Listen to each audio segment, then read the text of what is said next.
Y empezamos con el caso de Beatriz contra el Estado de El Salvador, un caso que podría cambiar la legislación antiaborto de El Salvador y de la región. Les cuento.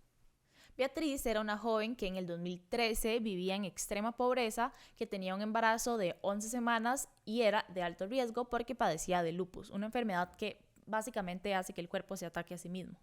El feto se diagnosticó como anencefálico, lo que quiere decir que le hacían partes del encéfalo y del cráneo, lo que quiere decir que moriría fuera del útero. No solo esto, sino que además el riesgo del embarazo era tal que de continuar con la vida de Beatriz podía estar en riesgo.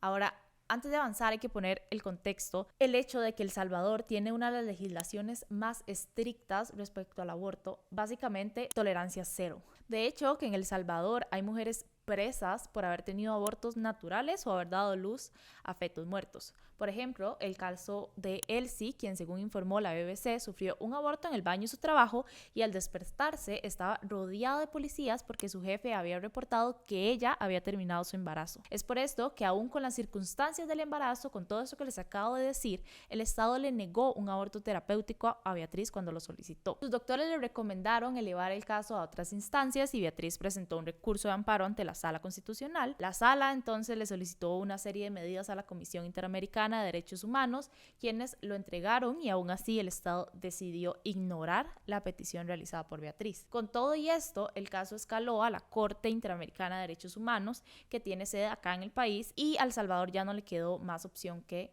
acatar las medidas. Todo esto resulta en que en vez de un aborto terapéutico, las autoridades le realizaron a Beatriz una cesárea y el feto murió a las 5 horas de haber realizado el procedimiento.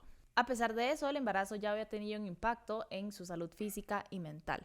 Esta joven murió 4 años después de un accidente de tránsito que se consideró súper leve, pero que por su condición física, la cual los doctores afirmaron que fue agravada por el embarazo, no pudo sobrevivir. El Instituto de Medicina Legal determinó que la causa del deceso de Beatriz fue neumonía nosocomial que contrajo en el hospital posterior al accidente y lupus eritematoso sistemático que según sus doctores se fue agravando con los años, en parte por una enfermedad renal que se obtuvo producto de su embarazo. Como resultado de este caso, la Comisión Interamericana de Derechos Humanos concluyó que, y cito, El Salvador es responsable por la violación de los derechos a la vida, integridad personal, garantías judiciales, vida privada, igualdad ante la ley, protección judicial y derecho a la salud y a la progresividad de los derechos establecidos en la Convención Americana. También agregaron que el Estado de El Salvador es responsable por la vulneración de la Convención Interamericana para prevenir y sancionar la tortura y de la Convención de Belém do Pará, que obliga a los estados a prevenir y sancionar la violencia contra la mujer. Además, la Corte agregó que la penalización del aborto, en particular la prohibición bajo toda circunstancia y sin excepción,